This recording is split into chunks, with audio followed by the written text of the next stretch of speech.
Hola, ¿qué tal? ¿Cómo te va? Me da muchísimo gusto saludarte y, por supuesto, darte la más cordial de las bienvenidas aquí a Contacto Emocional, este espacio de reflexión, de desarrollo humano y crecimiento personal. Y bueno, de nueva cuenta tengo el honor y privilegio de recibir en este estudio a Miguel Jarquín, doctor. Miguel Hola, Jarquín, Jorge. doctor en psicología, en filosofía. Bueno, en filosofía. ¿Eres filósofo? Sí. Eres autor de una veintena de libros. Sí. Has sido formador de una gran cantidad de psicoterapeutas en México y en el mundo. Has sido docente, eres docente en diferentes universidades y hoy también docente aquí en Contacto Emocional con nosotros, Miguel. Orgullosamente. Un honor. Orgullosamente. Y bueno, Miguel, en el programa pasado nos quedamos, ahora sí que se nos murió el tiempo, estamos hablando de la muerte. Sí. Y la muerte nos alcanzó. Pero fíjate, bueno, es un ejemplo de que lo sembramos. lo sembramos, ¿no? Porque sembramos la semilla del tema del día de hoy, que es justamente continuar con la muerte, la esperanza y la pasión por la vida. Vamos a una pausa y enseguida volvemos aquí a Contacto Emocional.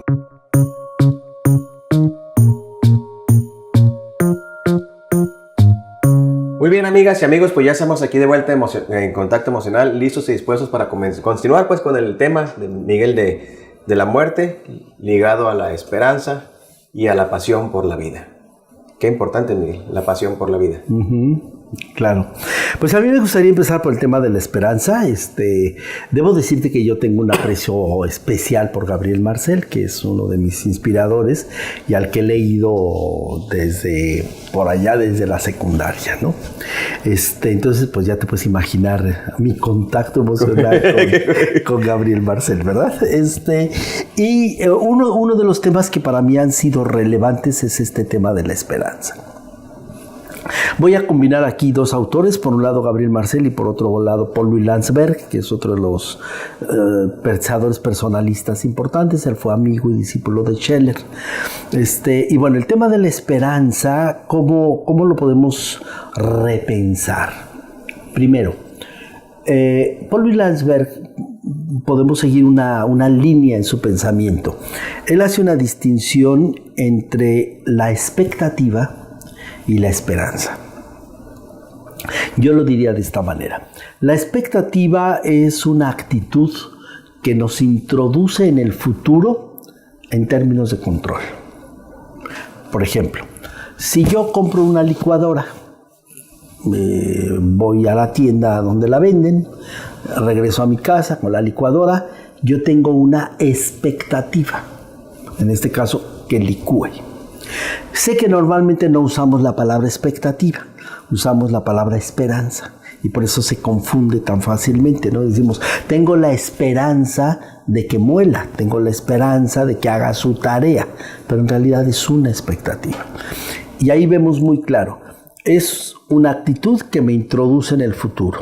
Con mi licuadora llego para algo que sé que va a suceder. Y en este caso, ¿qué es lo que va a suceder? Que va a licuar.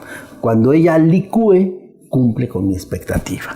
Si no licúa, entonces en ese términos de control, yo la iré a cambiar, la iré a arreglar, compraré otra, me devolverán mi dinero, en fin, pasará lo que tú quieras que pase, pero el hecho real es que o se cumple la expectativa, o si no se cumple, yo la tengo que arreglar de alguna manera. En ambos casos hay un control sobre ese futuro. ¿Sí me acompañas en esto? Sí, claro. Okay. En cambio, en la esperanza, y en la expectativa, ante este control hay una especie de ciclo. Yo abro la expectativa y cierro la expectativa. Y al día siguiente que voy a hacerme otro licuado, espero que licúe y sigo con la misma expectativa. Claro, y fíjate ahí, como lo dijiste, como normalmente lo hacemos todos, espero que licúe al día siguiente. El concepto de esperar, la palabra esperar es una palabra cotidiana. Tengo la expectativa de que licúe. Tengo la expectativa de que licúe. Ok. En cambio, la esperanza es la actitud que me introduce en el futuro montándome en la vida que nace. Ahí yo no puedo controlar. Ahí yo no puedo hacer que suceda lo que yo quiero que suceda. Por ejemplo, si yo siembro un rosal, sale el rosal y yo tengo la expectativa de que la rosa que va a brotar sea de tal tamaño, con tantos pétalos, etc., pues la vida me va a dar una lección y me va a decir, tú no me puedes controlar. Entonces yo me monto en la vida que nace, yo vuelo con la vida que nace, fluyo en la vida que nace. ¿Y qué hago con eso? Que yo también me vivo en esa vida. No la puedo controlar. Esto le llevó a Marcel a crear un teatro muy interesante que cambió el modelo tradicional del teatro. La mayoría de los dramaturgos hacen un teatro de ideas, que se llama. El teatro de ideas consiste en que yo quiero dar un mensaje, yo quiero traducir un evento y genero un personaje que yo creo. Y yo en ese personaje pongo mis ideas, que pueden ser varios personajes. Por eso se llama teatro de ideas. Contra el teatro de ideas, Gabriel Marcel generó el teatro existencial. El teatro existencial es aquel en el que los personajes van surgiendo del propio personaje. Y en uno de los textos, Marcel dice algo muy interesante. Dice, el personaje me guía, el personaje me lleva, y yo no lo puedo obligar a que él haga lo que yo quiero. Tanto que si yo quisiera que él haga lo que yo quiero, el personaje me grita, desaparezco. Y bueno, su teatro es un teatro muy interesante porque justamente vas viendo cómo los personajes van emergiendo, cómo van surgiendo, cómo va viendo una lógica que viene del personaje y no del dramaturgo. ¿Sí, vamos? Sí. Muy bien. Entonces, regresando al tema en el que estábamos de la esperanza, ¿qué sucede? Que la vida, en la medida en la que nos introduce en ese futuro que no controlamos, pues aparece un tema ahí delicado, que es la incertidumbre. Mientras en la expectativa el control me da seguridad, en la vida el fluir me da incertidumbre. Y entonces, ¿qué significa la esperanza? La esperanza está puesta en la vida, no en el control de las expectativas, a través de las expectativas. Y entonces, ¿cómo se vive la esperanza? ¿Cómo sucede la esperanza? Solo cuando la persona se dispone y cae de rodillas ante la vida de la desesperación. Nosotros otra vez volvemos a ver a la esperanza como una cosa, como algo que está allí. Y no, la esperanza es una voz que nos habla cuando nosotros hemos perdido el control de la vida. Y ahorita que te refieres a Marcel en este teatro, en estos guiones, la vida misma podría ser este escenario teatral, donde básicamente nosotros pues tenemos esa esperanza de que ciertas cosas ocurran, pero sabemos o no podemos esperar de que ocurran, porque no sabemos si van a ocurrir, no sabemos si esa flor va a brotar en esos pétalos o en ese color que queremos. Y es donde viene la incertidumbre. Exacto. Y el ejemplo que a mí me gusta poner allí, que ahorita voy a ligar con lo del teatro que dices, el ejemplo que a mí me gusta poner es el de la enfermedad. Cuando nosotros vamos con el médico ante nuestro enfermo y le decimos, doctor, es que dele una esperanza, lo que esperamos es que el médico le diga, no te apures, todo va a salir bien. Esa no es una esperanza, esa es una expectativa, que además ningún médico puede decir, porque él no es el dueño de la vida. El poder de la vida está en el paciente, no en el médico. Y en el paciente y más allá del paciente, en la vida misma. Entonces, si yo pongo la esperanza ante este ser que amo y que está enfermo, ¿en qué consiste decirle, tengo esperanza?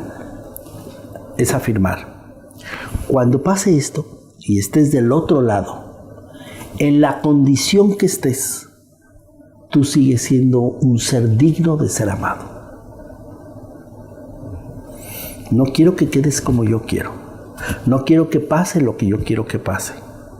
La esperanza es que la vida haga su tarea y en esa tarea, del otro lado, después de la operación, después del trabajo quirúrgico, después de la curación, después de lo que pase allí, sigue siendo un sujeto digno de amor. Fíjate qué interesante. Esto me parece muy importante, Miguel, porque realmente eso sí yo lo veo como esa esperanza, ¿no? Saber, pues, que la persona, a pesar de la enfermedad, a pesar del dolor de lo que pueda surgir, es digna de ser amada. en su condición. Gabriel Marcel tiene una obra de teatro que se llama El emisario.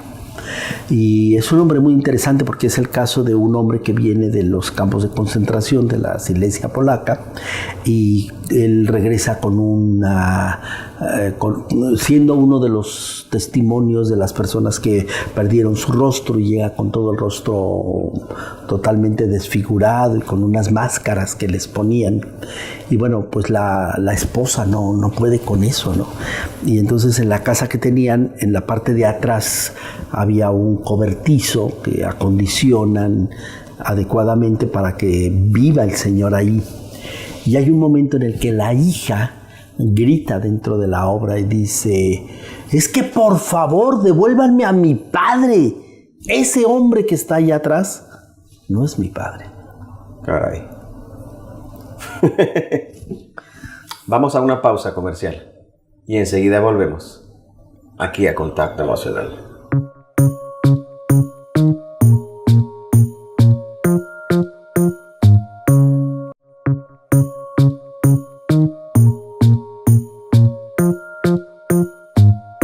Continuamos aquí en Contacto Emocional y me quedé impactado, Miguel, con esa parte.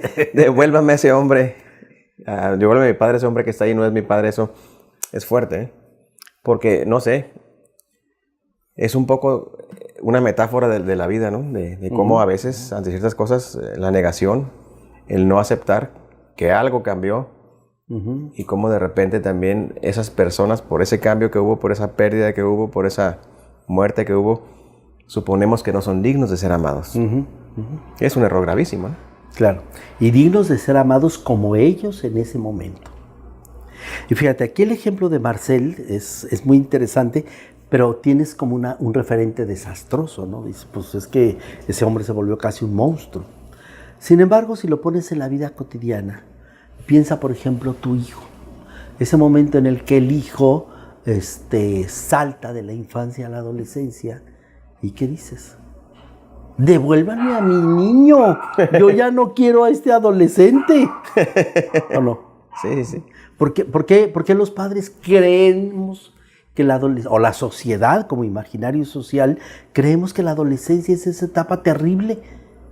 No, la adolescencia no es etapa terrible. Los terribles somos nosotros que no evolucionamos con eso. Y que de pronto llega ese hijo de niño convertido en adolescente, esa niña convertida en adolescente, ¿y qué queremos? Hacerle una casita en el cobertizo y allá que se quede, porque el que era ya no es. Y luego se convertirá en adulto. Y queremos que siga siendo niño. Y les damos órdenes como si fueran niños. O sea, a veces uno oye hablar a los papás dirigiéndose a sus hijos y dices: pero si el muchacho tiene 20 años, no tiene 5. Y justamente ayer tenía un paciente así, ¿no? Una señora llega con su hijo de 22, enojada porque no le hacía caso, porque no se portaba bien, porque... Yo, señora, le digo, su hijo es un adulto, ¿eh? Por si no se ha dado cuenta. Claro, claro. Este es un ejemplo, y creo que con los niños lo podemos ver ahorita, pero nuestras parejas. Si nosotros revisamos aquella jovencita con la que nos casamos y estamos a 20 años de diferencia, ella se ha convertido en alguien diferente. Ha crecido, se ha conquistado en su persona, ha hecho nuevos amores, ha crecido. Y queremos que siga siendo nuestra jovencita de hace 20 años, ¿no? O a veces también el otro espera que yo siga siendo esa persona de hace 20 años. Al inverso. O sea, ida y vuelta, ¿no? Ahorita estás poniendo el otro como en este ejercicio, pues, pero a veces lo mismo se espera de nosotros, ¿no? Que nosotros sigamos siendo la misma persona, que sigamos pensando lo mismo, etcétera. O reclamamos o nos reclaman, es que ya no eres el mismo. Exacto, exacto. Y luego, fíjate, hay cosas muy graves. Por ejemplo, en el trabajo docente, te piden que te actualices, que cambies. Y cuando tú como profesor evolucionas, piensas diferente, piensas distinto, la institución dice: ¿pero por qué? ¿Por qué ahora haces esto? ¿Por qué ahora piensas de esta manera? Si antes estabas muy bien aquí. Claro, a la institución le cuesta trabajo también. O sea, vivimos una sociedad que nos fascinan los fósiles. Por eso ayer te decía yo, ¿no? Esta vivencia del pasado, esta vivencia de lo de atrás, ¿no? Yo les pongo un ejemplo muy cotidiano.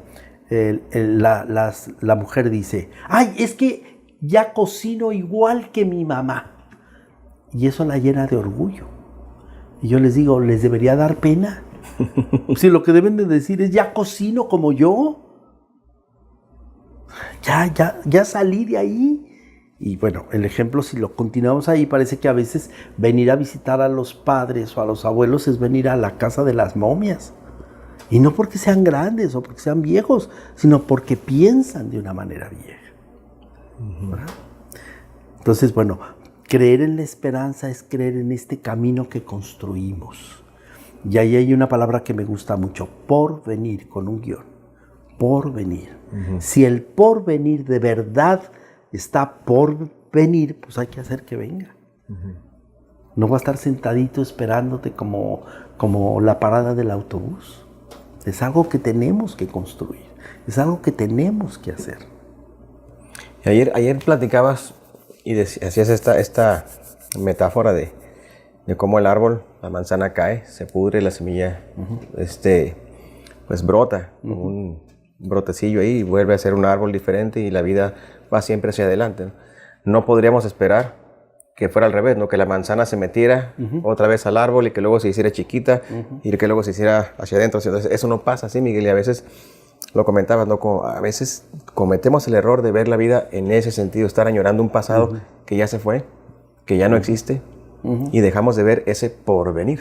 Exacto. No lo construimos, vaya. Sí, y fíjate, apostamos más a un pasado dorado en el que a lo mejor ni estuvimos. Es que antes, vayamos antes, veamos si es verdad, así vivía la gente mejor que ahora. La gente tenía acceso a lo que hoy tienen las personas. O sea, hoy vivimos en muchos sentidos mejor que hace 30 años, Jorge, en muchos sentidos. Hay algunos que claro, al avanzar pagamos el precio de esos avances. Claro. Pero no podemos decir que estamos peor que antes. Hay una imagen que me llegó, creo que el fin de año del año antepasado, y es una fotografía en la que se supone que minutos antes de entrar la medianoche del último día del año, en las salas de las casas antiguas se ponían de pie los hombres y sus mujeres se ponían de rodillas ante ellos y pedían perdón a él por los pecados que habían cometido durante el año. ¿Te puedes imaginar la foto? Horrible. Horrible. Y tú te puedes imaginar a una mujer de hoy haciendo eso. No, por que además ni siquiera hay por qué, ¿no? Pero ya de entrada no te la imaginas, ¿no? Y apenas pasaron 100 años, Jorge. Apenas 100 años. La reunión que tuvimos ayer en el taller eran 1, 2... Éramos 4 varones, creo. Y eran casi 20 damas. Hace 100 años, eso era imposible. Esas damas estarían en el río lavando, estarían cuidando chiquillos y los hombres que estábamos ahí, si no éramos de sangre azul, yo no, estaríamos ahí en la siembra talachándole. Apenas hace 100 años. Hace 50 años aproximadamente, no se nos hubiera ocurrido estudiar un doctorado. Yo me acuerdo que cuando terminé la licenciatura y la gente empezaba a hablar de las maestrías, yo egresado de los años 70, y decían, voy a hacer una maestría. Yo fui de los primeros en tener una maestría, así digamos popularmente, pues era raro. Los que llegaban a tener maestría o doctorado se habían ido a estudiar a Europa, eran hijos de niños ricos, sí, etc. Sí. Pero el pueblo no tenía acceso. Hoy cualquiera estudia un doctorado, Jorge. Digo, no tan cualquiera. No cualquiera, pero está el acceso de... Es accesible. Sí, hay opciones. Es accesible, ¿no? Hace justamente, no sé, unos 30 años o 35 tal vez, aquí enfrente de aquí el estudio, está la calle donde jugaba yo de chico.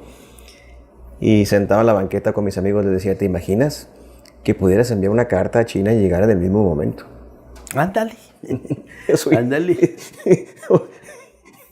Es totalmente posible mandar hasta un documento, ahora hasta por WhatsApp, ¿no? Ya ni siquiera por correo electrónico. Iván Illich, uno de los grandes pensadores de los 70, que escribió muchos textos controversiales en aquella época, decía, llegará un momento en el que las escuelas desaparezcan y habrá centros en el que habrá máquinas de cómputo. Él se imaginaba las máquinas de su época, que eran unos maquinones, si tú te acuerdas, ¿no? Eran como el tamaño de estos lugares, ¿no? La pura máquina. Y él se imaginaba que estaría la máquina y que los niños llegarían allí a usar la máquina y que se comunicara con alguien del otro mundo. Hoy, si tú eres abuelo y tienes una nieta y tu hija se fue a vivir a Suiza, todos los días se levanta la nieta y te manda saludos. Abuelito, ¿cómo estás? Ya despertamos acá en Suiza. ¿No? Sí, sí, sí. O sea, hoy los avances del mundo son impresionantes. Y tiene que ver aquí, ya estamos acabando el tiempo, de cómo vamos a aprender, Miguel, a vivir esta nueva realidad, ¿no? Que es lo que perdemos de vista, ¿no? Volviendo al tema de la vida, de la muerte, de cómo aprender a vivir la muerte, a aprender a soltar eso que ya se fue y a vivir el presente, a reconocer y a construir ese porvenir que luego también ya no es tan porvenir, sino que ya está aquí en el presente, Miguel. Miguel, se nos acabó el tiempo. Pues ha sido un placer, como siempre, estar aquí contigo. Te agradezco y nos vemos en el siguiente programa. Claro que sí, Jorge. Pues, amigas y amigos, hemos llegado al final de este espacio. Les recuerdo mis datos de contacto, que son el correo electrónico jorge@contactoemocional.net. El teléfono del Instituto Contacto Emocional es el 552-5200 y el 557-0408. Estamos también en Facebook. Estoy como psicólogo Jorge Castañeda Bustamante, o puedes buscar la página de Contacto Emocional. Dale un me gusta para que estés al pendiente de todos los programas, noticias e información que transmitimos aquí por este espacio. Nos vemos la próxima. Esto fue Contacto Emocional.